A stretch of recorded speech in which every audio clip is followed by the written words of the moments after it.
Assalamualaikum warahmatullahi wabarakatuh.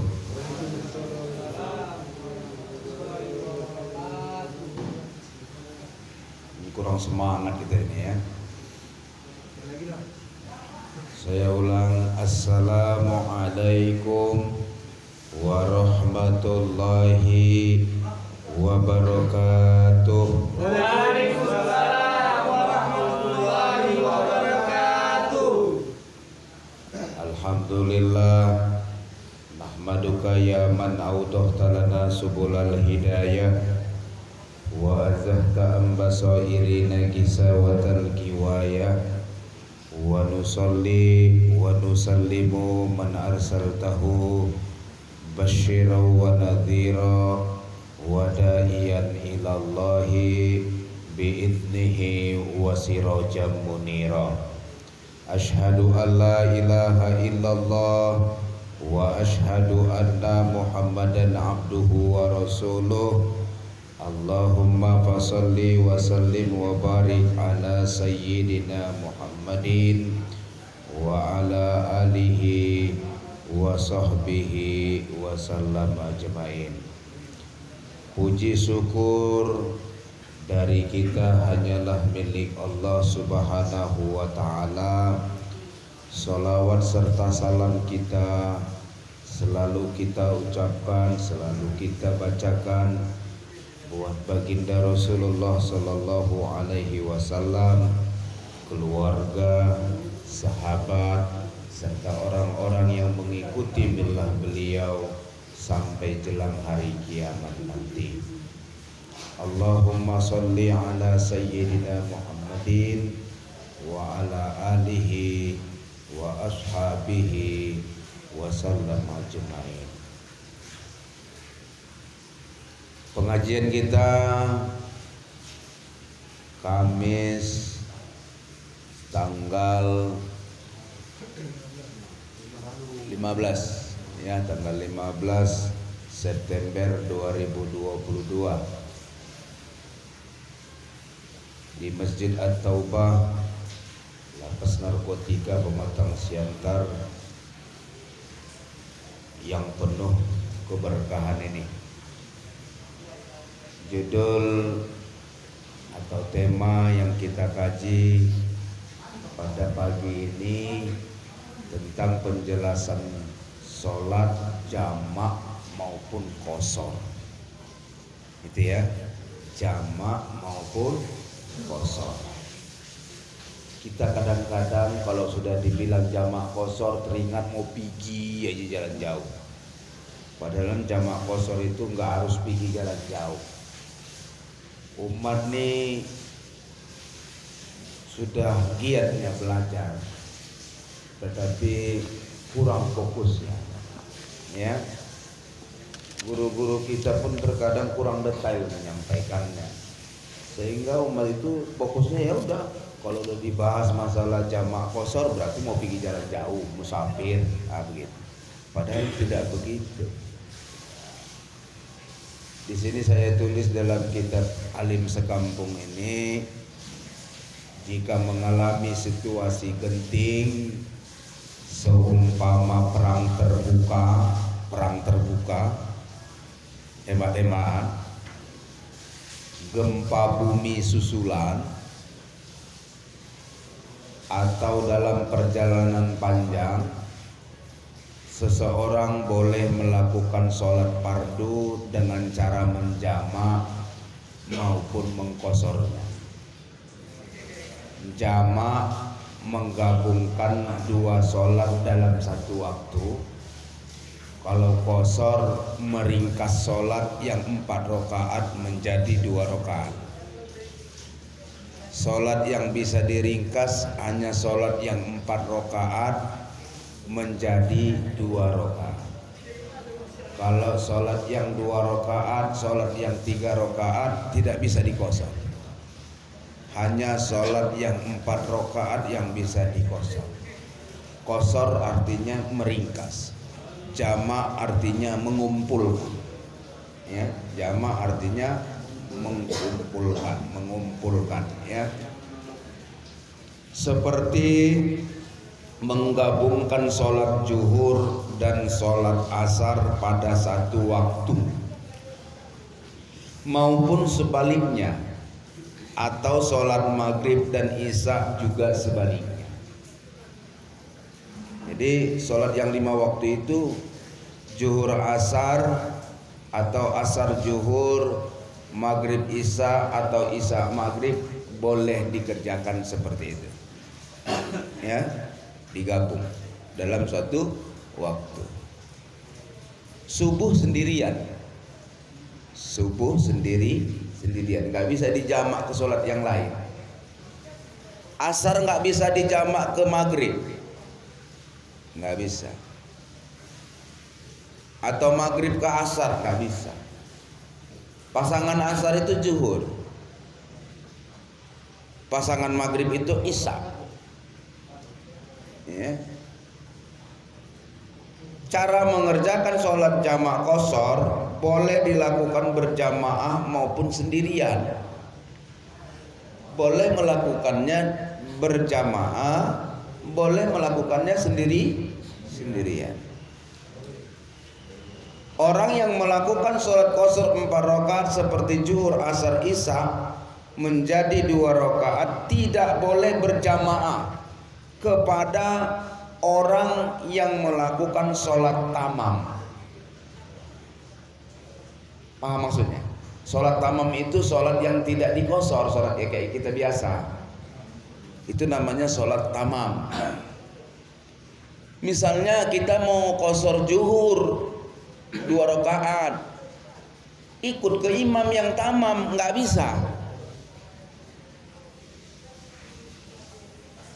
Karena kita duluan siap nanti jadinya. Kita cuma 2 rakaat, yang tamam 4 rakaat, nggak bisa kita berjamaah ke mereka. Tapi kita boleh menjadi imam bagi mereka. Kalau kita lagi dalam keadaan qashar, ada orang yang tamam, boleh orang yang tamam menjadi makmum bagi orang yang jamak qashar. Contoh,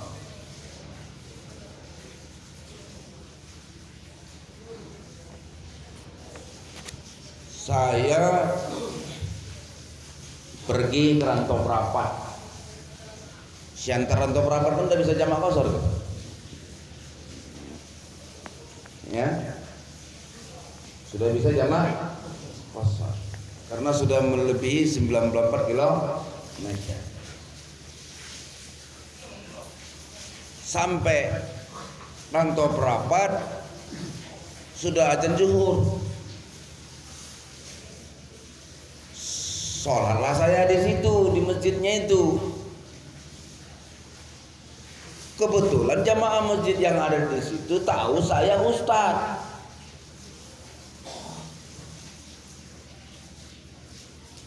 Udah, terus saya disuruh imam sama mereka. Memang sebaik-baik imam orang penduduk tempatan, tetapi itu kalau sama-sama berilmu, ngerti kan? Kalau sama-sama keilmuannya. Ternyata mereka tidak, mereka orang biasa, orang awam. Terus saya tahu mereka ustadz, terus disuruh imam. Terus apa yang saya bilang sama mereka? Saya sholatnya qashar ya Pak. Nah, begitu. Jamaah sekalian, saya sholatnya qashar, orang bapak-bapak tetap tamam. Nanti saya salam, mereka naik kayak seperti masbuk. Bisa dipahami Pak ya? Kayak seperti masbuk. Nanti tambah lagi 2 rakaat gitu. Paham ya?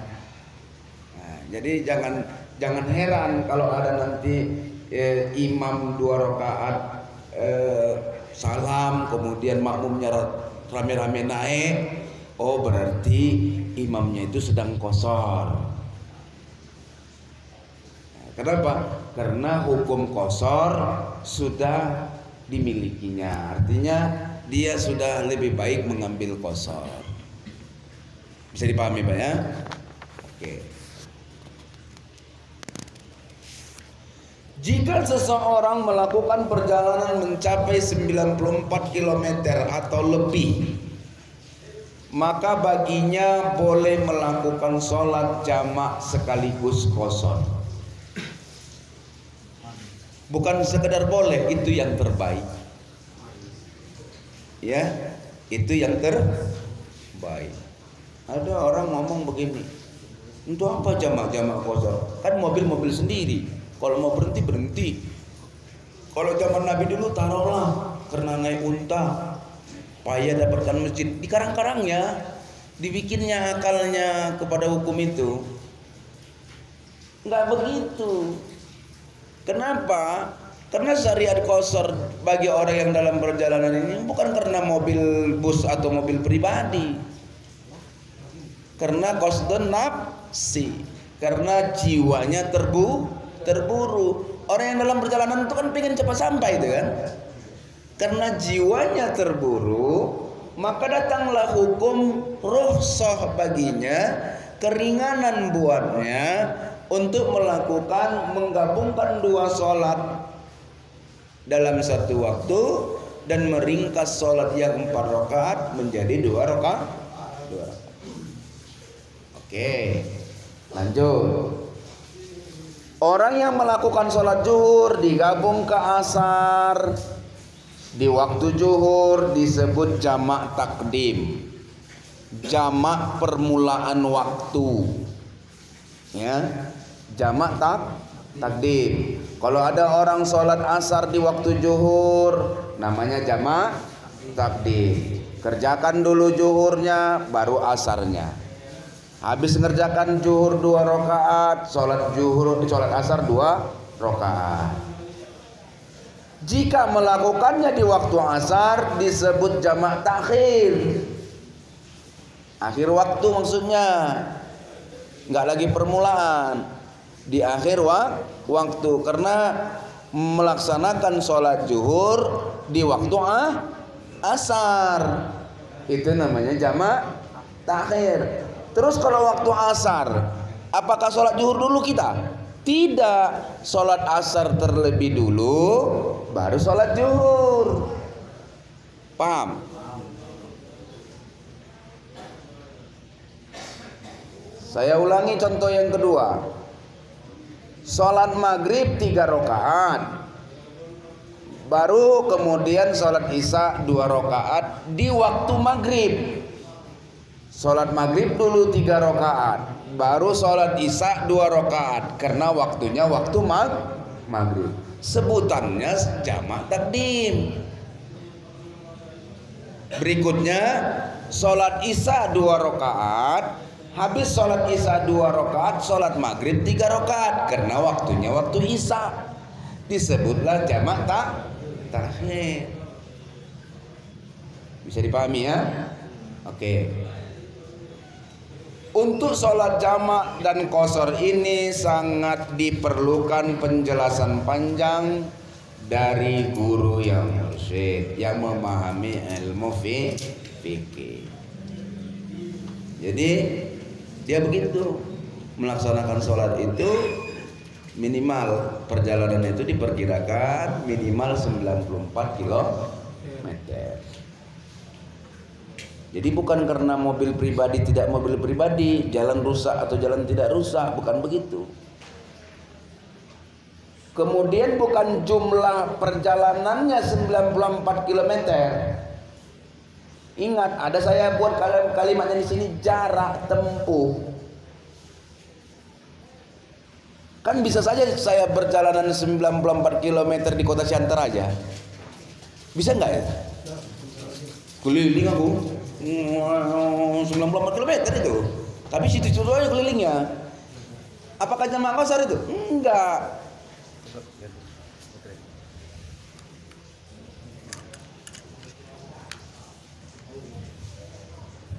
Jadi itu enggak jamak qashar, Pak. Jaraknya, bukan jumlahnya. Jangan nanti salah-salah menerjemahkan. Ada pertanyaannya, kan udah ada 94 km ini kalau dihitung-hitung. Dari tadi pagi aku sampai siang ini aku jalan-jalan aja katanya. 94 ada ini loh katanya. Iya kan? Padahal kalau di total jarak tempuhnya paling 10 atau 20 kilometer. Nah, seperti itu. Syarat sahnya sholat. Ah, ini masuk kita pada penjelasan syarat sahnya sholat. Ya, syarat sahnya sholat seseorang ialah bila ia jelas mengetahui bahwa waktu sholat telah tiba.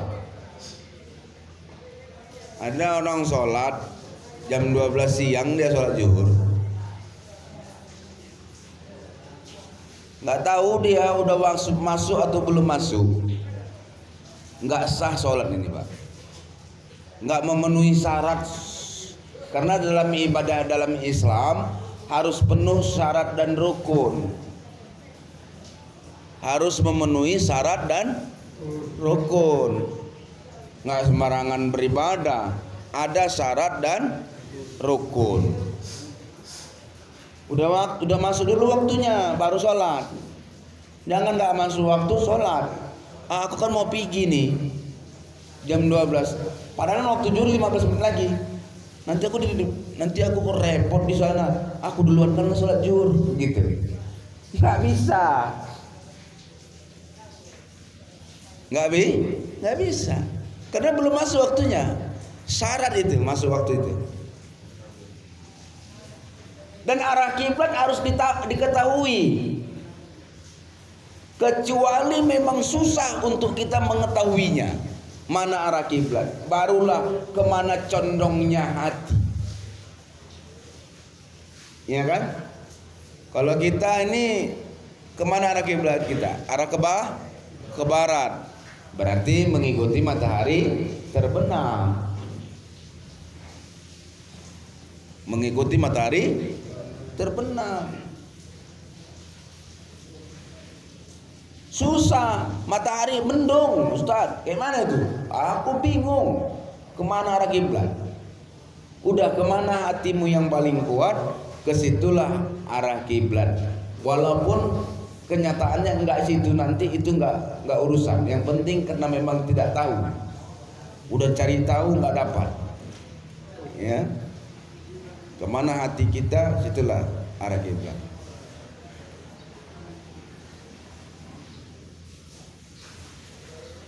Pakaian serta tempat diyakini suci dari najis.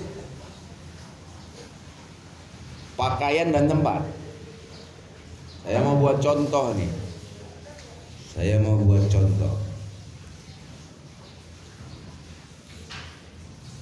Pakaian saya bersih, nggak diragukan lagi. Sejadah ini bersih. Tapi ujung sejadah sana ada teh lincung. Ujung sejadah itu ada teh lincung. Saya sholatnya di sini. Sah nggak sholat saya?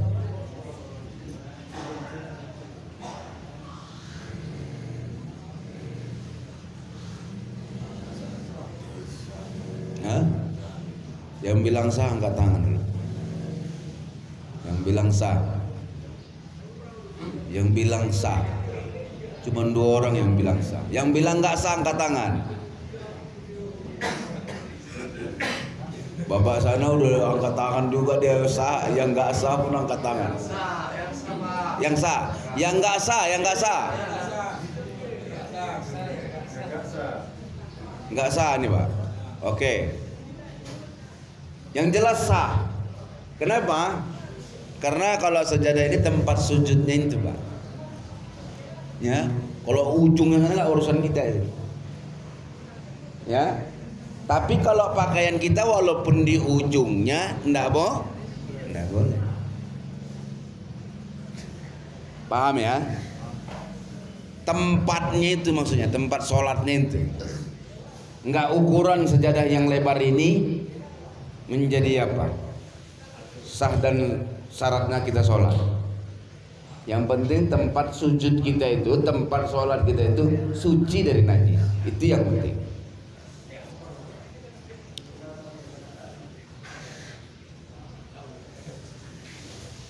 Menutup semua bagian daripada aurat. Menutup semua bagian daripada aurat. Tertutup, Pak. Begitu kena angin, tersingkap angin, terbuka, kena dapat paha, batal. Batal.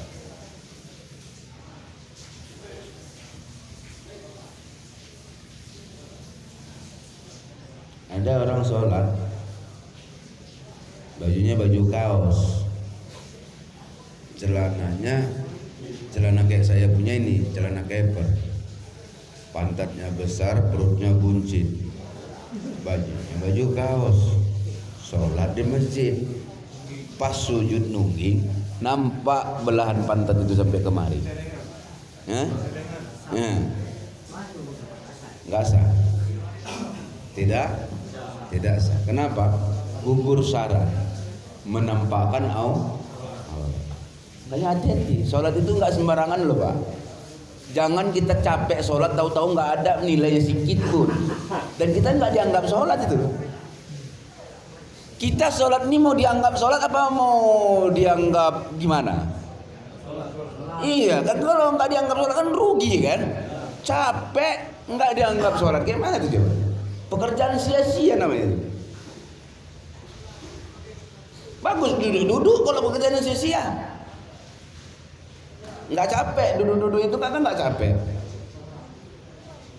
Akan Allah yang Maha Tahu, Pak. Betul, Allah yang Maha Tahu, tapi Allah sudah kasih tahu. Yang menghilangkan syarat nggak sah. Iya kan?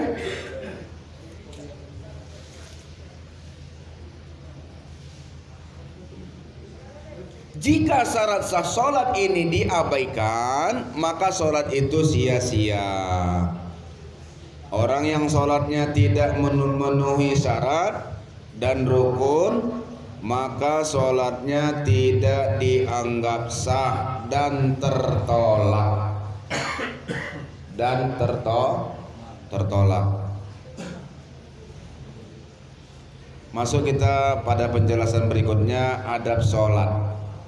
Banyak ya adab sholat itu ya. Masuk kita adab sholat. Sholat yang tiada beradab jauh dari kata sempurna. Kalau hilang adab nggak sempurna, tapi masih sah. Ya. Pakailah pakaian yang harum. Itu sempurna lah.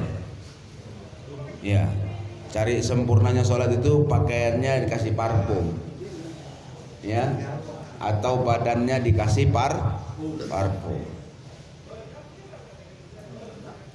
biar dapat kesempurnaan. Itu adabnya dalam sholat. Kalau bau makruh, kalau baunya najis batal. Kalau nggak ada minyak wangi nggak apa-apa, masih sah. Rapi, menutupi aurat. Setiap muslim yang wafat, mana nih? Udah habis. Rapi dan penjelasan tentang sholat jenazah. Masuk kita kepada sholat jenazah. Setiap muslim yang wafat wajib kifayah atau fardu kifayah. Hukumnya muslim lainnya yang mengetahui untuk bersegera mengurusi jenazahnya, mulai dari memandikan sampai menguburkan, termasuk mensolatinya maupun mengkafaninya. Ya. Pada bab ini akan dijelaskan bagaimana tata cara mensolatkan jenazah. Pada bab ini hanya dijelaskan tentang solat jenazah, bukan mengurus jenazah, tapi hanya pada bab mensolatkan jenazah. Kalau nanti mengurus jenazah nanti babnya.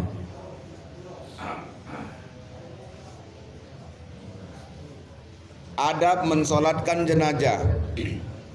Posisikan jenazah pada tempat yang sedikit tinggi.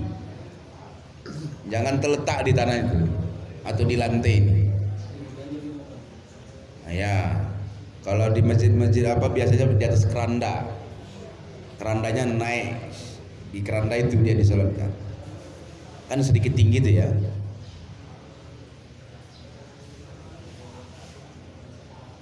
Di depan imam dan jamaah. Jangan di belakang sana, jangan di samping. Di depan. Awali sholat jenazah dengan iqamat.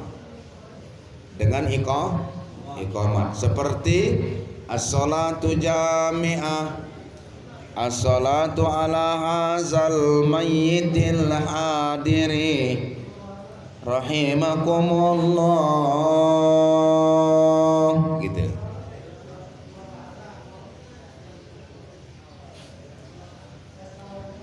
Atau kalau dia perempuan jenazahnya as-sholatu jami'ah, as-sholatu ala hazihil mayyitatil hadirah rahimakumullah.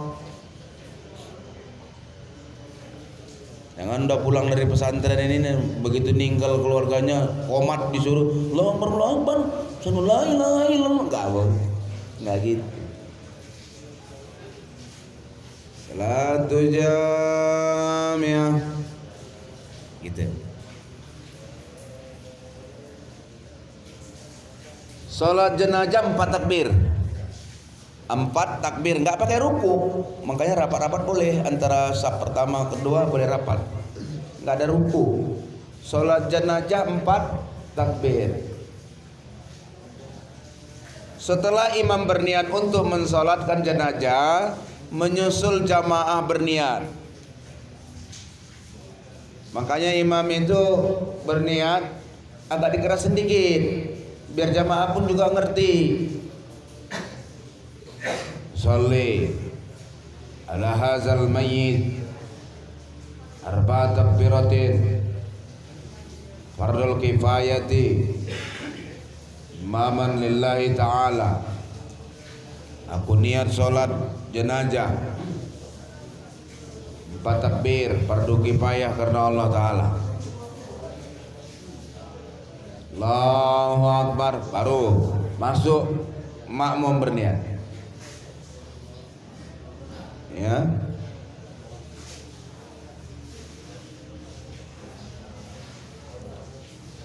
Pada takbir pertama membaca Fatihah, enggak ada Allahu Akbar kabiro. Jangan Allahu Akbar kabiro walhamdulillahi katsira. Kuat pula itu. Udah salah kuat pula itu. Allahu Akbar kabiro walhamdulillahi katsira. Enggak ada iftitahnya. Langsung Al-Fatihah. Bismillahirrahmanirrahim. Alhamdulillahirabbil alamin arrahmanirrahim sampai waladdallin. Baru diangkat lagi sama imam takbir kedua. Allahu Akbar. Allahumma sholli ala sayyidina Muhammad wa ala ali sayyidina Muhammad. Boleh sampai situ aja. Kama shallaita ala Ibrahim wa ala ali Ibrahim. Wa barik ala sayyidina Muhammad wa ala ali Muhammad. Barakta ala Ibrahim wa ala ali Ibrahim fil alamin innaka Hamidum Majid. Nah, main lagi. Kalau imam maunya yang panjang-panjang. Imam kalau dia jadi imam yang panjangnya diambil, jangan yang pendek, karena boleh yang pendek. Kenapa? Karena nanti ada makmum yang ngambil yang panjang. Ya, kalau imam udah harus yang panjang, makmum boleh yang pendek. Ya. Kalau imam ngambil yang pendek, nanti ada makmum yang ngambil yang panjang, terlambat terus dia. Ya, baru diangkat lagi takbir sama imam yang ketiga. Baca lagi. Allahumma ghfir lahu warhamhu wa'afihi wa'fu anhu wakrim nuzulahu wa wasi' madkhalahu waghsilhu bil ma'i was salji wal barad wa naqqihi minal khataya kama yunaqqa thawbul abyadu minad danas waghsilhu daran khairan min darihi wa ahlan khairan min ahlihi wa zawjan khairan min zawjihi wankihi min fitnatil qabri wa azabin nar. Begitu ya.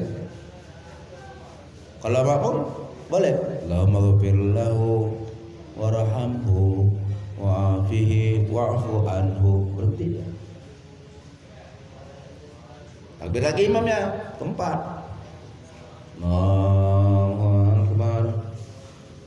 Allahumma la tahrimna ajrahu wa la taftinna ba'dahu waghfir lana wa lahu wa li ikhwanina alladhina sabaquna bil iman wa la taj'al fi qulubina ghillan lil ladzina amanu innaka ra'ufur rahim.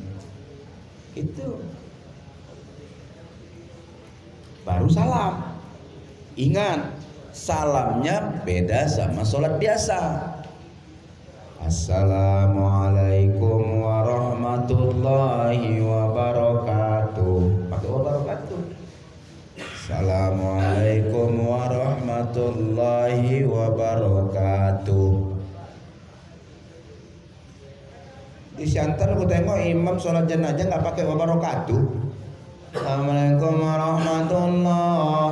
Assalamualaikum warahmatullahi. Kayak sholat isya dibikin ya.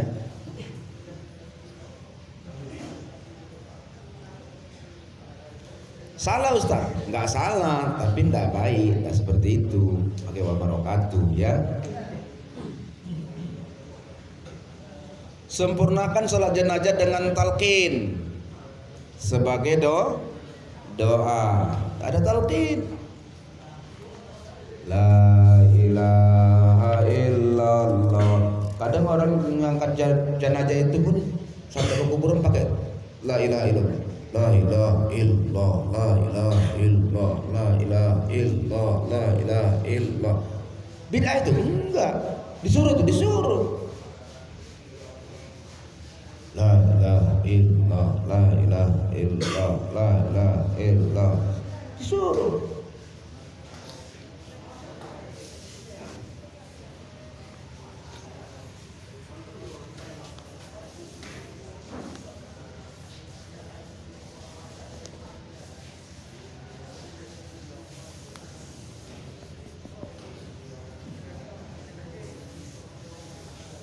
Ada orang kutanya, ya itu kok nyolatin jenazah? Enggak.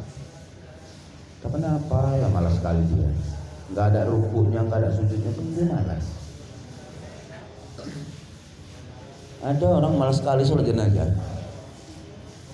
Enggak ada ruku sujudnya pun malas dia.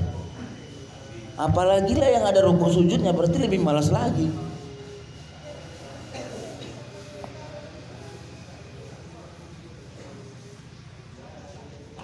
Sholatkan jenazah kalau tahu ada orang meninggal. Di situ nyawa, sholatkan dia. Supaya apa? Supaya kalau mati pun disolatkan orang juga.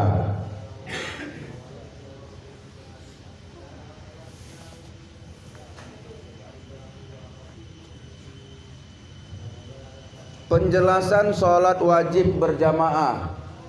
Penjelasan sholat maktubah ya. Sholat maktubah berjamaah hukumnya sunat. Berjamaah itu hukumnya sunat yang sangat dianjurkan, muakkadah bagi penduduk kampung. Dilaksanakan di masjid, langgar, surau, tempat tinggal itu. Bahkan sebagian ulama menghukumkan wajib Ada ulama yang menghukumkan sholat berjamaah itu wajib, tapi kita ngambil yang sunnah, enggak yang wajib. Ada lagi ulama yang menghukumkan fardu kifayah. Jadi kalau satu kampung itu nggak ada melaksanakan sholat berjamaah, berdosa satu kampung itu. Nah, itu yang paling tepat. Fardu kifayah itu yang paling tepat. Karena kata Nabi, siapa yang nggak mau bersolat berjamaah di dalam satu kampung itu, ada tinggal sholat jamaah di satu kampung itu, jiwa satu kampung itu dikuasai oleh setan. Kenapa orang sekarang banyak kali yang dikuasai setan? Kampungnya dulu nggak hidup lagi, azan 5 waktu. Kalaupun hidup paling 3 waktu, maghrib, isya, kadang-kadang zuhur, kadang-kadang asar. Ada kampung macam itu.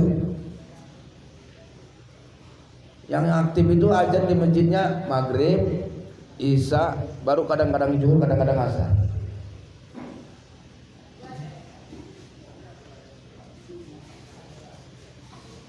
Enggak kampung orang Islam itu yang macam itu.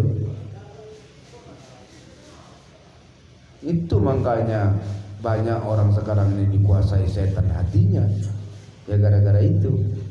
Kita nanti udah balik ke kampung kita masing-masing, jangan sampai lewat itu. 5 waktu itu jangan sampai lewat. Kalau ada yang bersengaja mau melewatkannya, berdosa kita satu kampung. Kasihan kita satu kampung. Usahakan.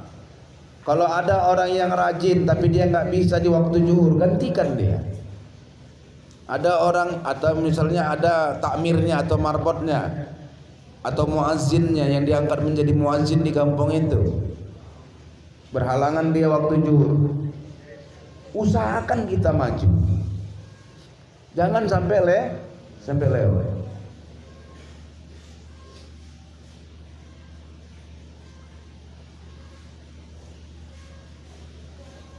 Bagi siapa yang menjaga sholat berjamaah tanpa tertinggal takbir pertama bersama imam selama 40 hari, dijamin hilang dari dirinya penyakit bahaya, yaitu penyakit kemunafikan dan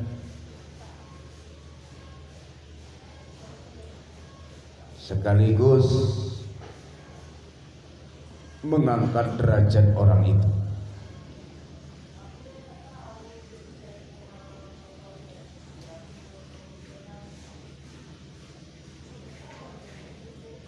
Bahaya itu sakit munafik itu. Orang yang paling bahaya itu munafik lah. Kenapa saya bilang bahaya? Karena tertipu kita bikinnya. Kelihatannya baik, padahal nggak baik. Itulah orang yang paling bahaya. Kelihatannya Islam, tapi nggak Islam. Bahaya itu. Paling bahaya munafikin. Untuk menghilangkan itu tadi, lakukan sholat 5 waktu, 40 hari 40 malam, 40 hari 40 malam, tidak tinggal takbir pertama bersama imam. Kayak mana memahami ini? Begini. Ditulis Pak. Misalnya startnya subuh. Kita bikin startnya subuh. Subuh tanggal sekian, bulan sekian, tahun sekian. Sampai subuh 40 hari ke belakang, ke depan. Udah? Tidak tinggal takbir pertama bersama imam. Kalau misalnya begini, Allahu Akbar, imamnya sudah baca Fatihah, Bismillahirrahmanirrahim, kita baru angkat takbir, itu tertinggal takbir pertama. Paham ya? Bisa dipahami tidak ya? Allahu Akbar. Waktu baca Allahu Akbar kabira itu sempatkan kita angkat takbir makmum ini, biar jangan tertinggal, biar jangan dihitung tertinggal takbir pertama imam. Tapi kalau udah dibacanya Bismillahirrahmanirrahim, udahlah, tinggal tuh takbiratul ihramnya, ulangi di hari ke-17 pula lah itu tertinggal ini. Ulangi dari angka 1 lagi balik. Ulangi dari angka 1. Salat subuh aja Pak? Enggak, salat 5 waktu. Tadi startnya dari subuh tanggal sekian bulan sekian, nanti finishnya di subuh tanggal sekian bulan sekian 40 hari ke depan. Kalau bisa dilebihkan sehari, 41 hari. Oke, ini ada pertanyaan. Saya rasa itu aja dulu penjelasan tentang sholat berjamaah. Nanti di pengajian depan kita masuk kepada aurat perempuan dan aurat laki-laki, baik dalam kala sholat maupun di luar sholat. Baru mana yang dimaafkan, mana yang tak dimaafkan, itu nanti dijelaskan di pertemuan yang akan datang. Jadi kalau saya tanya apa pengajian kita Pak? Aurat, nah gitu, aurat. Ya. Ini pertanyaan 15 September 2022. 1. Pak Ustadz, apa sebab sholat taubat? Apa sebab sholat taubat? Apa sebab? Apa sebab sholat taubat? Ya, sholat taubat itu sholat 2 rakaat, niatnya taubat kepada Allah. Sholat taubat ini sebenarnya ada sholat awwabin, dikerjakan 2 rakaat, 2 rakaat, 2 rakaat, totalnya 6 rakaat, waktunya antara maghrib ke isya. Mana waktunya? Antara maghrib ke isya. Itu kemarin sudah kita jelaskan itu di penjelasan sholat sunat kemarin, pertemuan minggu lalu. Itulah namanya sholat taubat. Namanya sholat awwabin. Sholat apa namanya? Awwabin. Berapa rakaat? 2 rakaat, 2 rakaat, 2 rakaat. Berapa totalnya? 6. Mana waktunya? Bainal maghrib wal isya, antara maghrib dan isya. 2. Pak Ustadz, apakah apakah medit? Apakah apa ini? Kredit. Oh, apakah kredit termasuk riba? Begini.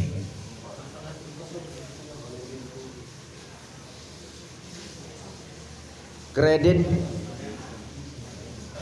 riba. Kenapa? Bertambah harganya. Konsepnya apa? La bai'un bil aqdain. Tidak ada jual beli yang 2 harganya, 2 akadnya. 1 akadnya kalau kontan 1.000, kalau tak kontan 1.500. Ada begitu dalam Islam. Terus kayak mana nih Ustaz? Saya perlu kereta, perlu sekali, urgen sekali. Mau ngambil kontan, nggak ada duit. Ya ambil second. Kalau ambil second, Ustadz, takut rusak aja. Pengennya yang baru lah Ustadz. Udah lama kali naik kereta second pula balik rusak Ustadz. Terus gimana ini Ustadz? Ya udah, you pergi ke toko Cina sana.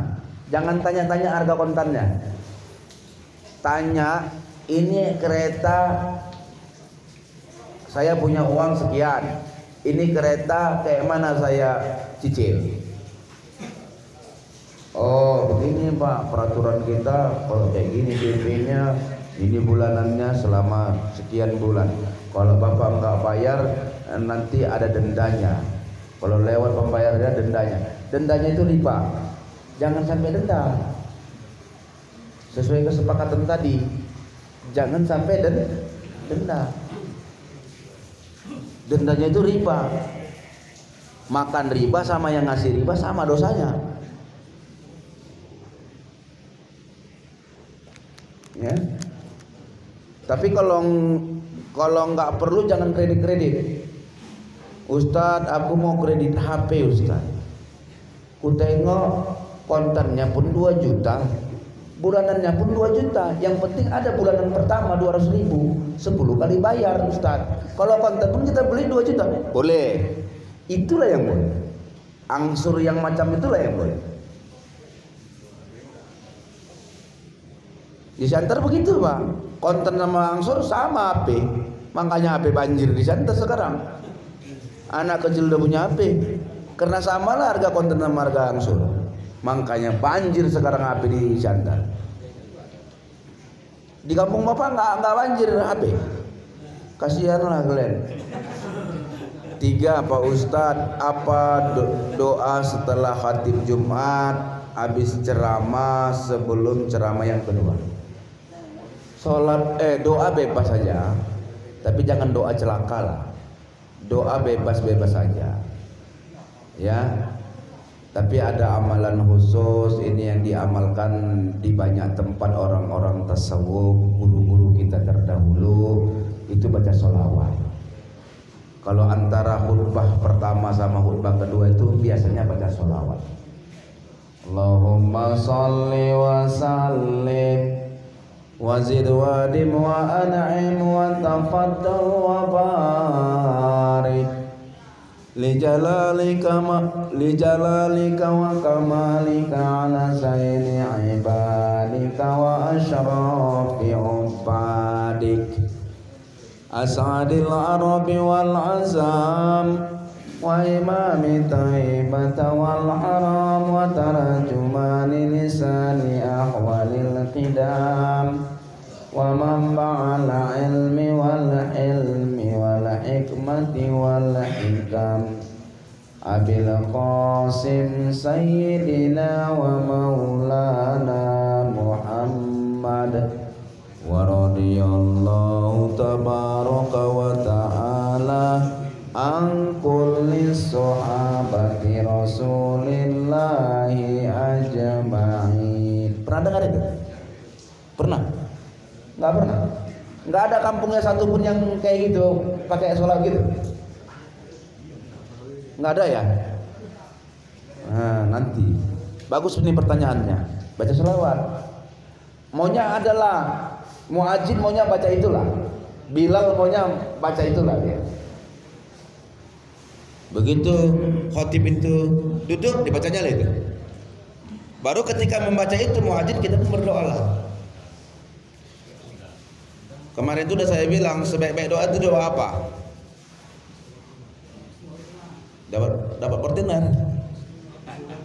Husnul khati. Iya itu karena puncak kemenangan itu husnul khotimah. Jadi jangan minta yang aneh-aneh, minta husnul khotimah aja, habis penghabisan yang baik, biar jangan rugi. Udahlah awak miskin di dunia ini kan rugi itu miskin awak di dunia ini kan, rugi pula lagi di akhirat. Udah nggak betul itu. Rugi nggak miskin ini? Rugi lah, ada orang kaya soalnya. Awak miskin pula, rugi rasanya. Cuma sempat miskin juga di akhirat, lebih rugi. Nggak apa-apa lah miskin di dunia tapi nggak miskin di akhirat. Caranya kayak mana? Husnul hati. 4 Pak Ustadz, apa benar sah nggak sahnya sholat Allah yang tahu? Tapi kan kalau kita tahu apabila syaratnya hukumnya dipenuhi berarti sholatnya kan enggak sah. Belum dipenuhi berarti sholatnya kan enggak sah. Berarti kita pun bisa menentukan itu. Iya, secara fikih bisa ditentukan. Cuman ketika semua syarat rukun sudah dipenuhi, serahkan sama Allah. Secara fikih sah. Tetapi masalah diterima atau tidak diterima itu Allah punya hak. Kan ada sah tapi nggak diterima. Sah menurut fikih dia sah, tapi nggak berterima. Kenapa? Karena niatnya gara-gara ada mertua. Sholat dia karena biar supaya dilihat mertua. Apa kira-kira sholatnya itu batal? Enggak, tapi enggak berterima. Kalau dia penuhi syarat dan rukun, sah sholatnya, tapi enggak berterima di sisi Allah, itu pun sia-sia juga. Ada orang begitu, Pak. Waktu pacaran datang sekali dua kali sholat maghrib di rumah pacarnya. Ketiga kalinya celanaku kotor, Bu, katanya. Diusir sama mama perempuan itu. Syukurin, ya kan? Diusir sama mama perempuan itu. Kau pancing-pancing naik darahku, katanya. Alasan pula di celananya katanya kotor. 5, Pak Ustadz, apa hukumnya kalau sholat mata terpejam? Boleh. Untuk mencapai khusyuk, boleh. Kalau lebih khusyuknya tidak terpejam daripada terbuka, terpejam aja. Tapi Ustadz, sholat itu mesti melihat, nggak boleh dipicingkan. Iya, itu bagi orang yang sudah dapat derajat khusyuk. Awak masih terganggu dengan corak-coraknya ini, ya kan? Dah nggak apa-apa, picingkan aja demi menuju khusyuk. Karena nggak ada pelarangan sholat pejamkan mata, nggak ada itu. Pak Ustadz, apa hukumnya sholat mayit? Fardu kifayah. 7. Assalamualaikum Pak Ustadz, apabila kita sholat taubat, contoh kita sholat taubat karena berzina, seumpama taubat kita diterima Allah, apakah akan ada hisab nantinya Pak Ustadz di akhirat dengan syarat tidak mengulangi zina tersebut? Enggak ada lagi, namanya sudah diampuni. Enggak ada lagi. Kata Ustadz dulu, Ustadz tetap dihitung. Ustadz gila itu. Kayak dia aja panitia dosa. Kalau sudah yakin diampuni Allah, udah hapus. Macam bayi baru lahir dari perut ibu, kata Nabi. Itulah kalau orang yang sudah diampuni Allah. Udah, itu aja pertanyaannya. Cuman hanya ada 7. Ada lagi yang tertinggal? Cuman ada hanya 7. Bisyafa'atin nabiyina bikiramatil Fatihah.